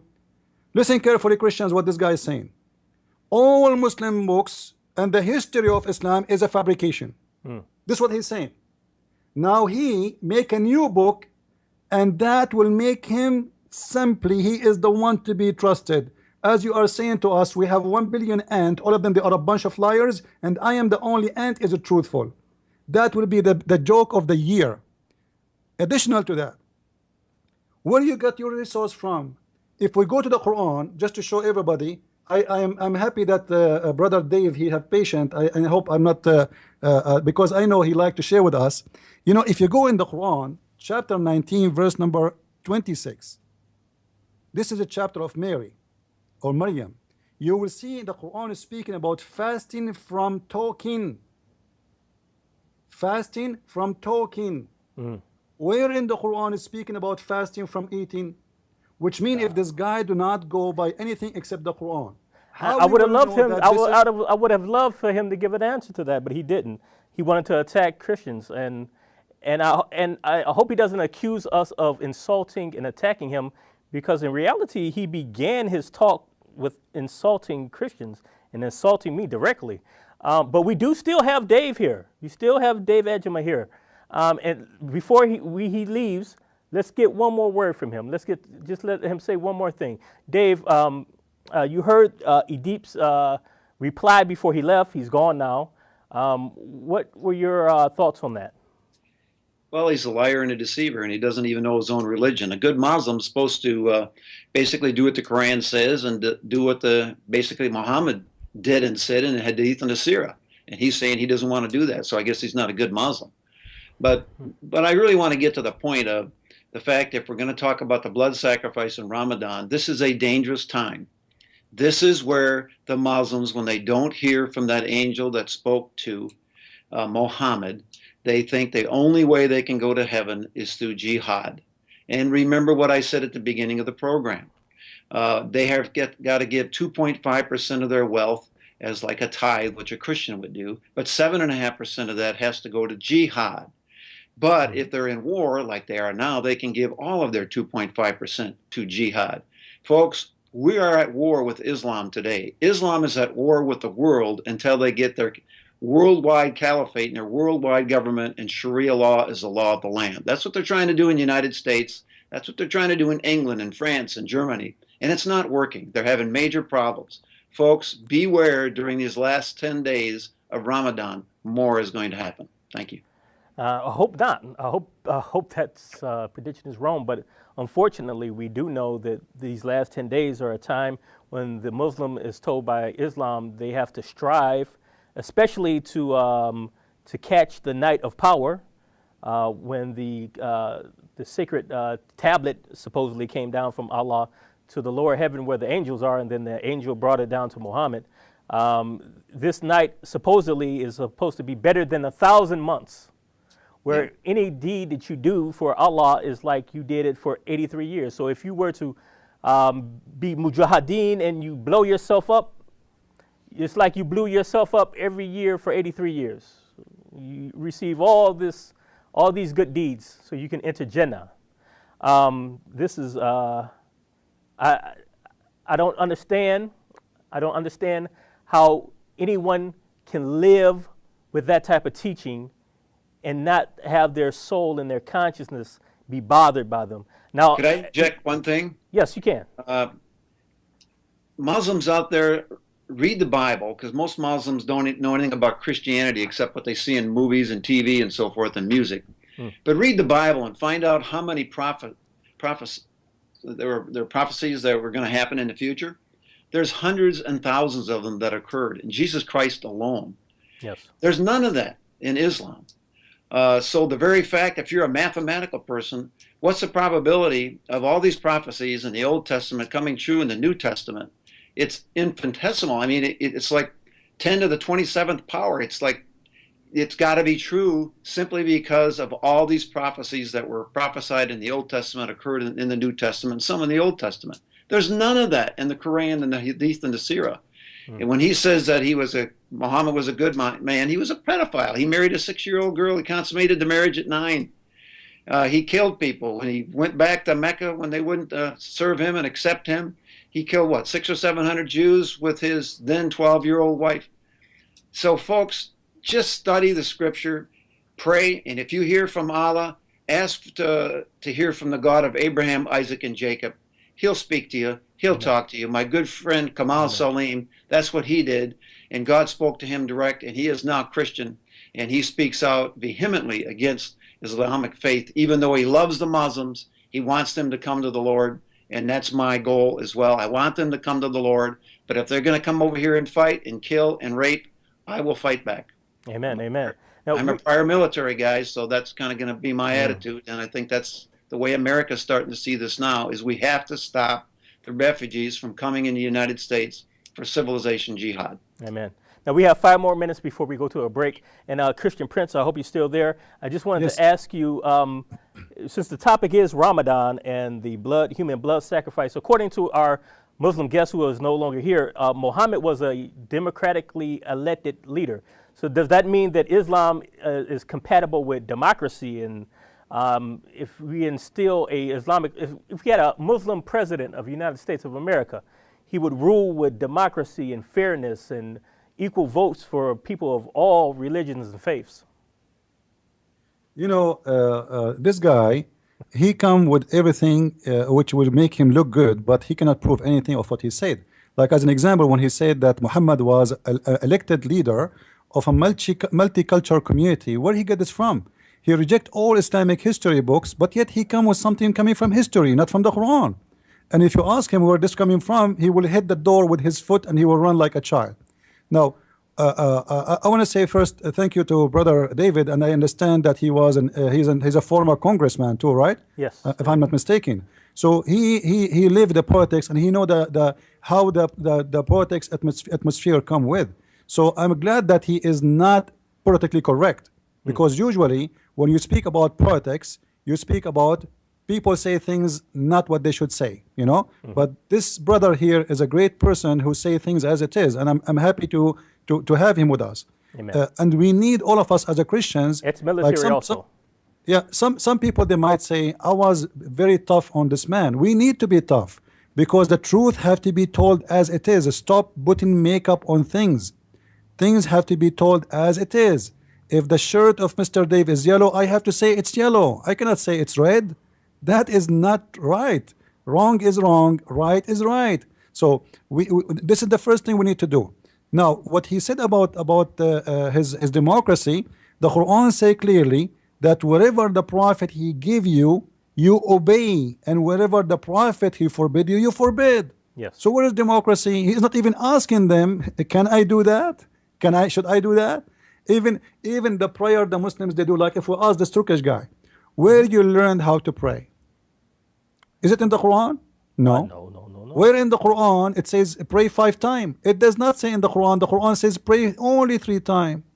If we ask him how to do ablution, is it in the Quran? He do not know. So obviously those people are hypocrite. They are throwing away the history of Islam, because the history of Islam full of disasters. Yes. Make Muhammad look ugly and bad, and the only way to clean ourselves is to say this is bad history. It's not us who did it, and those who did write it, they are the enemy of Allah. And suddenly the history of Muhammad was approved by all Muslims through centuries. Suddenly this history became garbage. Why? because people became smarter, more educated, and they can find out that this is nothing but rubbish. You know, as an example, the hadith says a lot of things. As an example, why the male became a male according to Muhammad. If the man have orgasm first, the boy will be the baby will be a male. If the women have orgasm first, the baby will be a female. So the Muslims, in order to get rid of this funny science, they say, "Oh, this is rejected. This cannot be true." You know. So yes.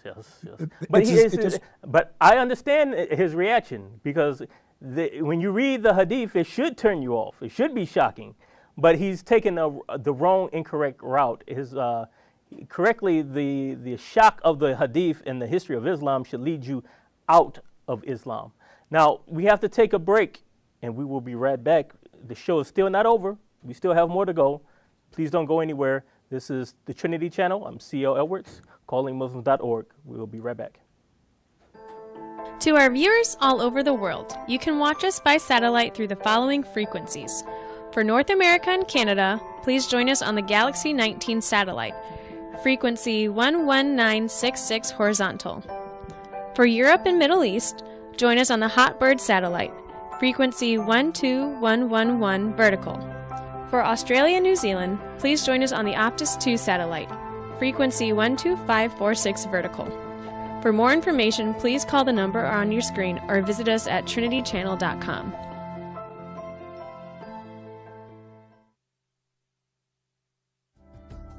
You can now watch ABN and the Trinity Channel on your iPhone and iPad. Search for ABN Sat in the App Store. You can watch all the following channels: the Arabic channel, the English Trinity channel, the Worship channel, the Surith channel, the Kurdish channel, the Al-Qudus channel, the Prayer channel, and a special channel for Europe and the Middle East.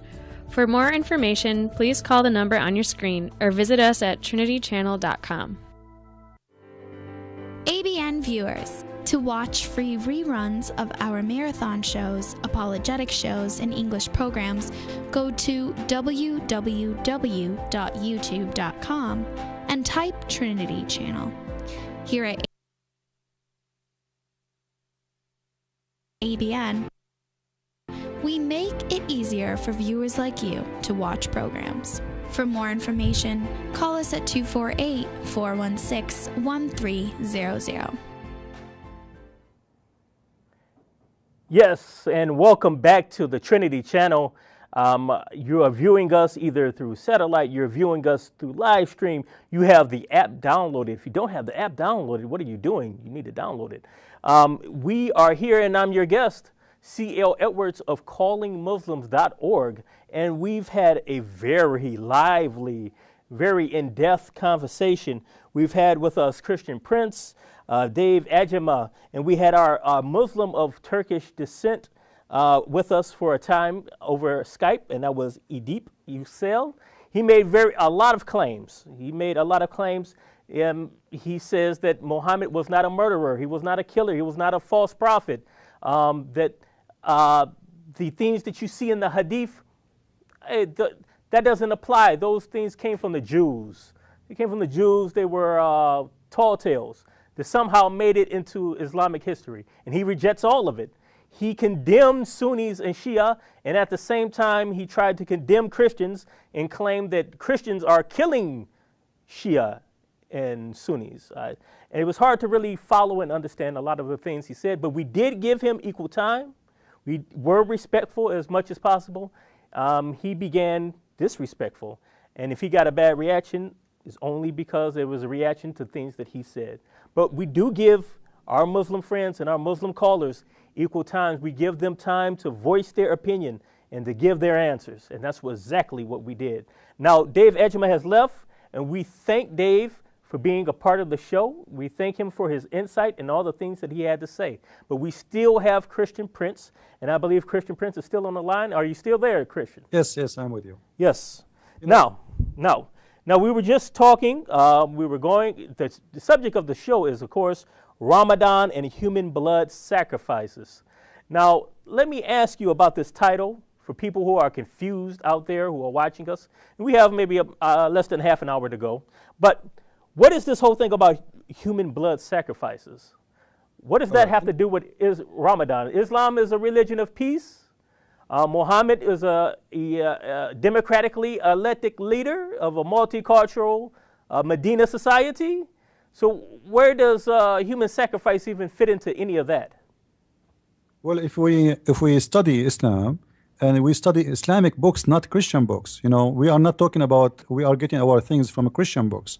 In Islamic books, they report for us that the biggest bloodshed in the history of Islam happened in the month of Ramadan. And month of Ramadan is the month of jihad, not just a month of, as they say, fasting, spending the night looking at the moon, watching TV, etc. As an example, the first attack Muhammad he did in the month of Ramadan, it was Ghazwatu Badr, Badr al-Kubra. Yes. This was in the month of Ramadan, and he slaughtered a lot of his enemies. And this was in the second year of Al-Hijrah. And then the list continue. Like, wasn't an accident that it happened in Ramadan? I thought Ramadan is the month of peace. No. He attacked Mecca in the 8th year of Al-Hijrah, which means after 8 years of immigration to Medina. He attacked Mecca in Ramadan. And this was a big attack for him and big a win for him. And the list continue. As an example, there is the attack of Al-Buwayra or Al-Buwayb. And this was in the year 13 for Al-Hijrah. And Muhammad, he killed a lot of people in that attack. And the list continue.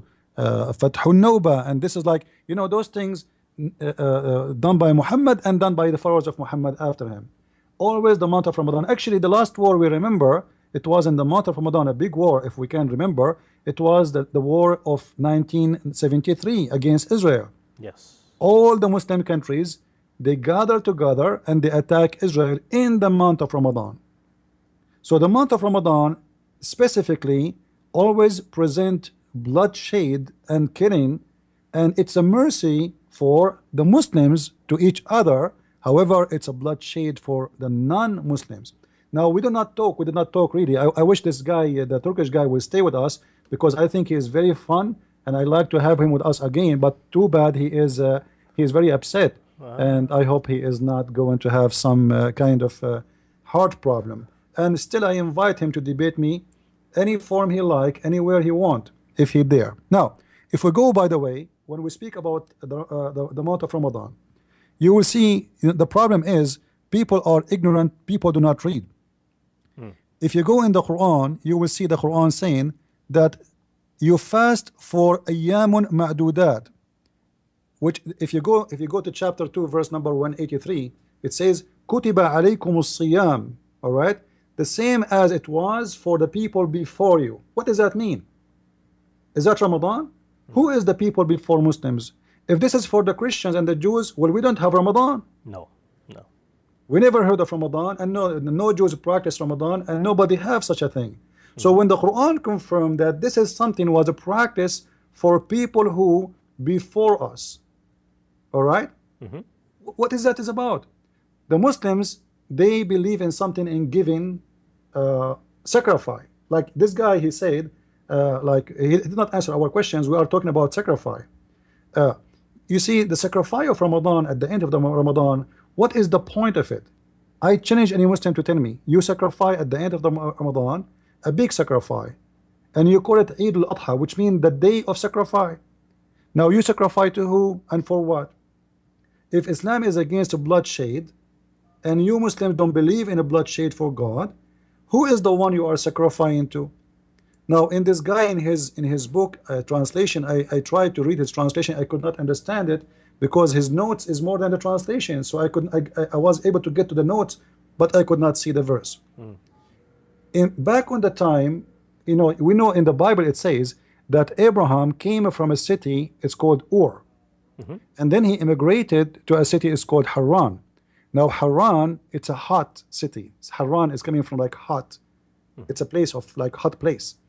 Now the people of Haran, every year they have a problem that their god, the god of the moon, disappear, and that is almost in the third part of March. The moon disappear, and that because of due to like let us say movement of stars and etc. So they cannot see the moon clear, and that make them worry about their moon is not coming back. So they decide to fast every year in a certain time for 30 days. And that was Ramadan. Ramadan is the fasting of the pagan people who believe in the moon god, and they are worried about he will not come back. So they celebrate at the end of the month when the moon come back. And then they move to the city of that they have a place, certain place, to celebrate the coming back of the moon. Ramadan as a month, the name as it is, it was not really what Muhammad is following. It was the tradition of those Sabian from the town of Haran.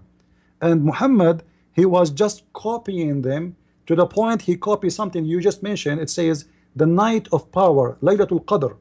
Yes. And you just said that this night is better than 83 years. And it does not make sense. Like, why if I pray in this year, I will get a power or equal power of 83 years of a praying? That is a pagan belief. Those who used not to be able to have a sexual succeed with like having seeds from their sex. Somebody he cannot have kids, somebody he cannot succeed with something, he fast in that night, and that night is equal because the moon will be coming back and ready to get from you your request, and the god of the moon. And then we fast in this night and we pray all night for the god of the moon, and then that will grant us all the things we want, to the point this night is called the night of power, the night of amazing things to happen. If you think about it, does it make sense? This night is the same. Actually, if we ask Muslims which night is the night of Al-Qadr, not even one knows. In the book of Hadith, it says that there's 46 say about which date is the date of Al-Qadr. That's funny, because if there's 46 days, 46 says about it, and the month is 30 days, that means the says about the date is more than the days of the month. This is how much confused the Muslims, they do not know even which night is this night.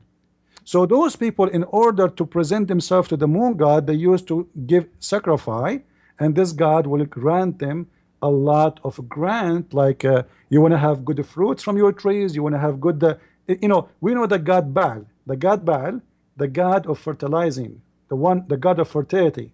So those people, they worship the moon god, the sky gods, for they grant them their request. And this is what Muhammad told them. Muhammad, he said in the hadith, if a man he pray to Allah in this night, Allah will forgive the past sin and the coming sin. And this is very funny, and it's not fair. Just because I pray this night, my sin in the past and my coming sin is forgiven, so you are encouraging me to do more sin, and you are asking me to do all kind of sin, and in the same time it does not make sense, because then why I need to pray anymore? If one night is equal to 83 years, listen carefully. Yes. If one night prayer is equal to 83 years, it means I do not need to pray for the coming 83 years. So why you are asking me to pray five times a day? I pray just one night, and this is better than all. And you know what? I will pray this night once a year. 83 years, every year I will make in one night prayer. So if you live, let us get a calculator. I don't know if you are good in mathematics. if we calculate, let us say I will live for 60 years. Okay. And then each night I pray from Laylatul Al-Qadr is going to be equal to 83 years. That will be 83 x 60. That means I will pray in my life 4,980 days. The 83 prayer, 60 prayer, sorry, will be equal to 4,980 years. Yes. That's madness. You know? Either Muhammad was exaggerating. There's no need to wake up for Fajr. Who wants to wake up in the morning to pray Fajr? Who wants to stay out? Yeah. What for? What for? Just to pray once a year. Pray once a year, and for the coming 60 years, that will be equal almost to 5,000 years of a prayer. So what the point of all of Islam and the Hajj, and what the Hajj for? If Allah forgive me my past and my coming sin, what the Hajj for? What is the bridge over hell for? Yeah, well, everything is gone. There's no need actually, you know. So Muhammad is copying the pagans, and this is a pagan ritual. And actually, there's a hadith where Muhammad, once he was walking between the Jews, and he saw a bunch of Jews, and he said to them, why you are not eating? They said, today we are fasting. They said, this is what? They said, this is the day where Moses was delivered from the Pharaoh. So Muhammad, he said, you know what? If Moses fasted, we better to fast it more than you, because Moses belonged to us more than he belonged to you. And he start fasting Ashura. Then he come with a new fasting, you know, because Muhammad, he don't have religion. He trying to build a religion, trying to copy. So he come with the fasting, a new fasting. It's called the fast of David. And then he said to his followers, we should fast the fast of David, and that is 2 days we fast and 1 day we eat, or 3 days.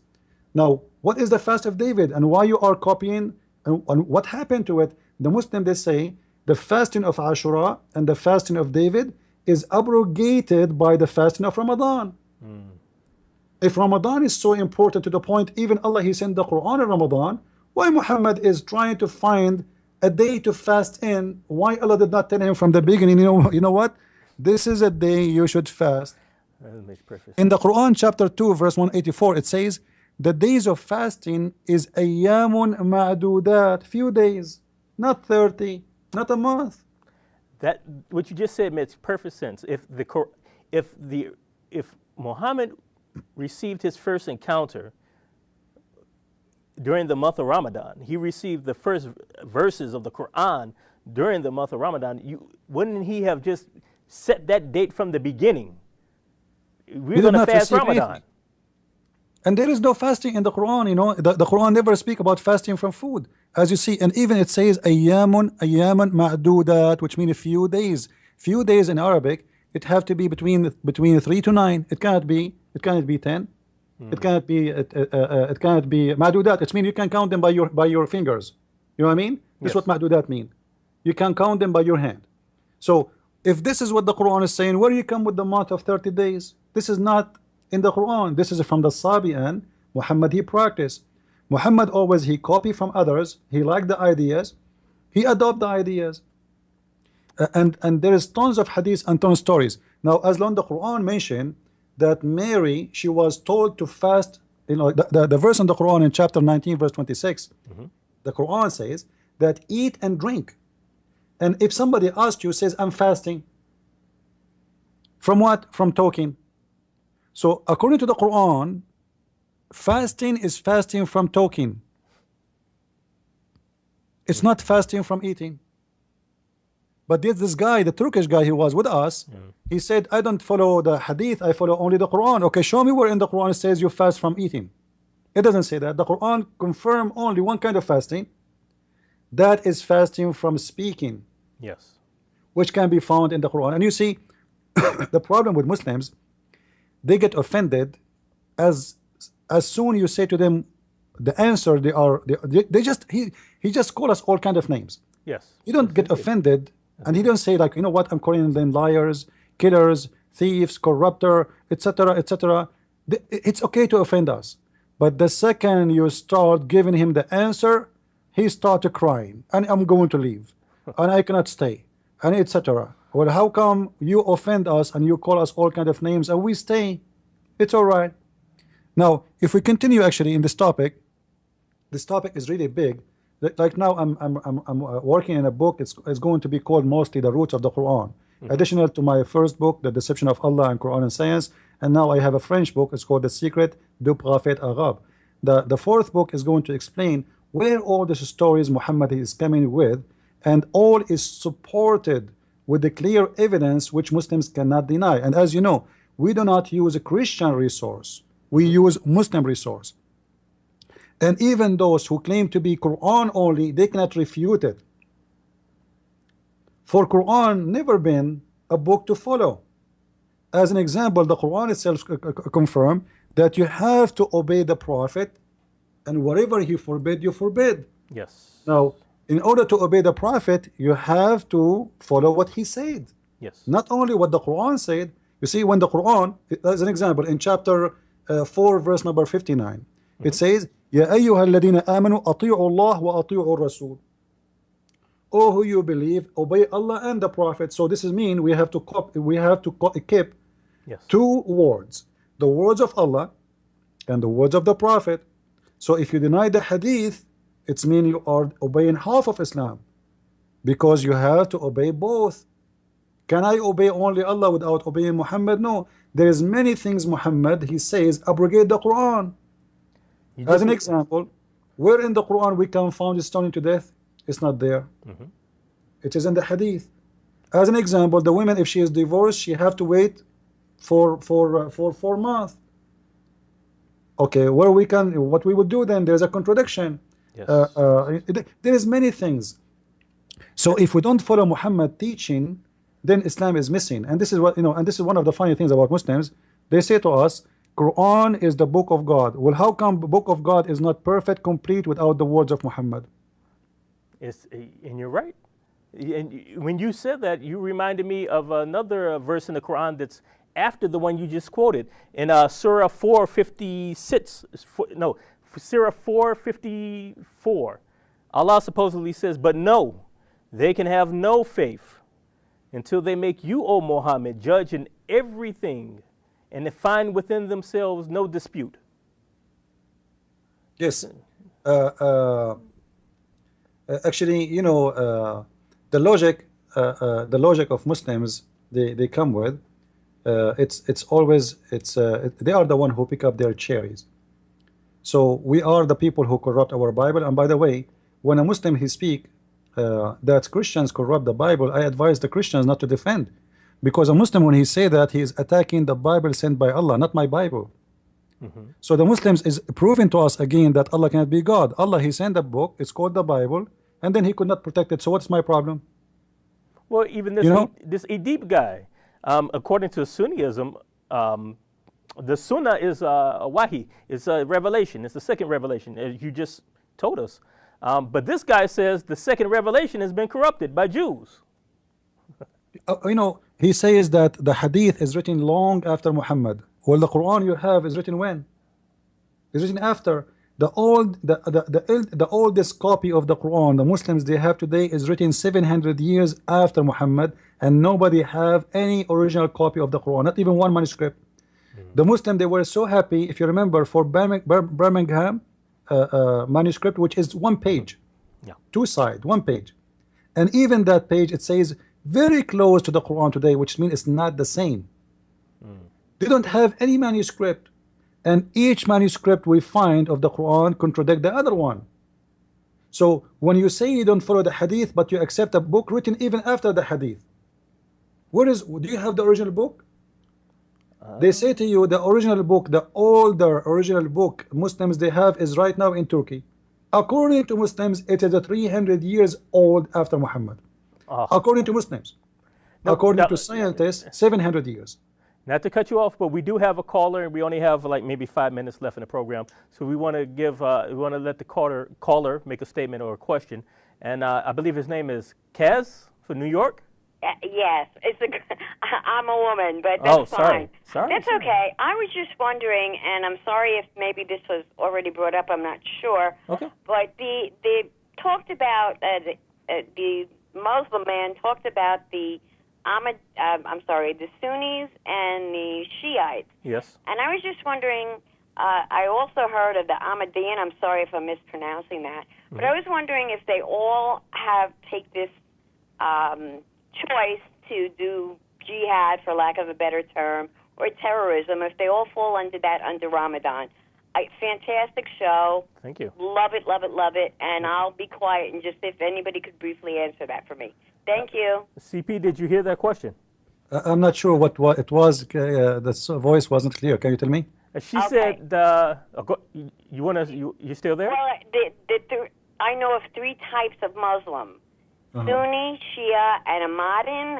The last one I'm not saying correctly. But I'm wondering if they all subscribe to the thought during Ramadan besides fasting, but take the oath, so to speak, to commit jihad. Did that come across clearly? Yeah. Sure. Okay. You know what? First of all, there's no 3 kind of Muslims or 4 kind or 5 kind. All of them at the end of the day, they share the same ideology. You know, the coin have two faces, and that is because of the nature of the coin. You know, there is no coin have one face. So let us say Shia and Sunni, and then we say Ahmadiyya and this guy, and we make as many coins as we want, but the coin itself, all of it, it's based on the Quran. And the Quran stated clearly that jihad is a duty of every Muslim, and jihad can be done in many ways. Either for the one who can go and fight, he should go and fight, but the one who cannot go and fight, he should support the fight by his money, by his effort, by his donation. He has to give from his money, from his time, like you can arm a soldier. You cannot go to war, no problem. You are sick, no problem. You are old, no problem, but you have to donate money for those who can go for war. So everybody share in the jihad. Jihad is not a process for fighters only, it's for all. However, all those Muslims, they believe in jihad and they practice jihad, but all of them, they agree that we should practice taqiyya, which means in front of the enemy who is strong, we play that we are nice until we get strong. The Quran says, cry not for peace when you are the uppermost. So if you are the uppermost, then you can break the peace agreement, and this is exactly what Muhammad he did. When he was weak, he he said, I'm a peaceful man, I don't want to fight anyone, etc. Yes. But when he became strong, he came with the chapter of at-tawbah. A chapter of at-tawbah start with the bara. Bara, what does that mean? I wash my hands from all the peace agreement I did with the non-Muslims, and now it is the time for us to attack them, like in chapter 47 verse number 35 says, cry not for peace unless you are the uppermost. So that is the rule of Islam. All of them, always they have to do jihad, not only Ramadan. Now we have another caller. We have another caller, and we got maybe 5 minutes left in the show, so let's try to squeeze this caller in with his question or comment. We have a Serge. Are you there? Yes, I am here. Thank you. you. Okay, you have a comment or question? A little comment, a quick one, just to say thanks for the show. It's a brilliant one and you're welcome. Fantastic one. And we look forward, personally, I look forward to have a show and Christian Prince back again. Maybe hopefully we'll find somebody to debate him. Yeah, that would be a great thing to see. I would want to see that show. Yes, and my question was, I would have asked the question to the Turkish descendant. I cannot pronounce his name properly, but unfortunately he left. It was about the Quran. He said the Quran it was a book from God, but the Quran itself says that it's a satanic book. The Christian Prince has spoken about that. Okay.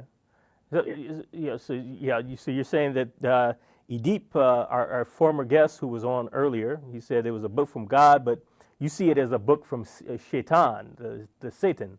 And Christian Prince, what say you about that particular comment? Wishing that you have some Muslim to debate me, I say to you, keep dreaming. They will never do so. All right.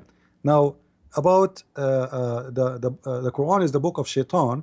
The Quran confirmed that. So if this guy, he is a Muslim Quran only, and the Quran says Allah will delete from the Quran the verses which is given by the Shaitan, how we will know which verses it is from the Quran, and how we will know that this verse itself is not made by the Shaitan?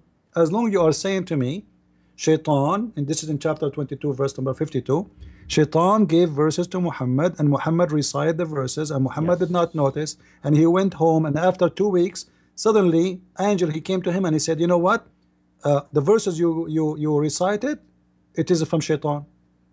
All right? Now what happened? Muhammad was playing hypocrite in front of the pagan, like him, so he worshipped their idols, and he thought the believers will not see him. So when the news spread about him worshipping the idols, he decided to fix it, because a lot of people, they noticed that he is a hypocrite, he's a liar. So he said, oh, you know what, this is those verses I said when I was there, it's from Shaitan, and Allah will take them off. Now this is my challenge to the Muslims. Which verses Allah will take off? Chapter 22 verse 52 says, whatever Shaitan he gave Muhammad, we will take it off. How we will know which ones? Especially the Muslims, they memorize the verses in their heart. Allah will make all the Muslims forget the Quran? I thought the Quran is preserved. And how Allah accept such a thing to happen to his prophet, which is protected by Allah.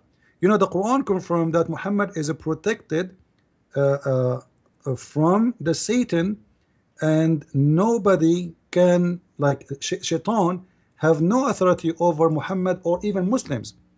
And Muhammad in the Quran confirm in chapter 15, I think 1542, confirm, it says, Inna ibadi laysa laka alayhum sultan. My followers, Allah saying, my followers, which mean the Muslims, you Shaitan, you have no authority upon them except those who follow thee. Which mean in order for Shaitan to give you satanic verses, you have to be a follower of Shaitan. Because the Quran confirm Shaitan have no authority, have no power over somebody. He follow Allah. So sounds like you need to tell me. To me. Yeah. It sounds like reason to me. But we've come to the end of the show, unfortunately. We could probably go on another hour talking about this. But I hope you guys learned something from the show, whether you're Muslim, you're not Muslim. If you came in halfway through the show, you got here towards the end, this is a show that you need to go onto YouTube. You need to look up Trinity Channel, and you need to find the show once it's up. It'll probably be up later on tonight, if not tomorrow. Get the show, watch it again, share it on Facebook, share it on Twitter, email the link to your friends, email the link to the Muslims that you know. Muslims who have an open mind, watch the show and email it to other Muslims. So you can learn, so you can see the truth for yourself. Like I said in the beginning of the show, this show is not about Islamophobia. Nobody's afraid of Islam. This show is about exposing truth. And when we quote from the Quran and we quote from the Hadith and we quote from the Sirah of the Prophet Muhammad, who you say is a prophet, we're just simply quoting what Muslim scholars have put together and bound in books. We haven't invented this stuff. We didn't come up with this information. And for any Muslim who wants to deny the Hadith and he wants to deny the history and you just want to be Quran only, you're not being truthful. So you claim to be Quran only. What you do in reality is you take the Quran and you invent your own Sunnah and you invent your own tafsir. So who are we to trust? I don't trust the Quran. I don't trust the Hadith. I trust in Jesus Christ as my Lord and Savior. He has provided a sure shot, unescapable, immutable salvation for me. I don't put my trust in Muhammad. And I advise you not to put your trust in Muhammad. Put your trust in Jesus Christ. He is the Messiah. What's the point of having a Messiah? What's a Messiah? Find out. Read the Bible. Thank you for tuning in, being our guest. We thank all the callers who came in, and we're sorry for any caller that had to wait a long time. You saw the show. You saw what happened. So keep tuning in to the Trinity Channel. Keep supporting us. Keep supporting me, C.L. Edwards, at callingmuslims.org. And we thank you so much, and God bless you.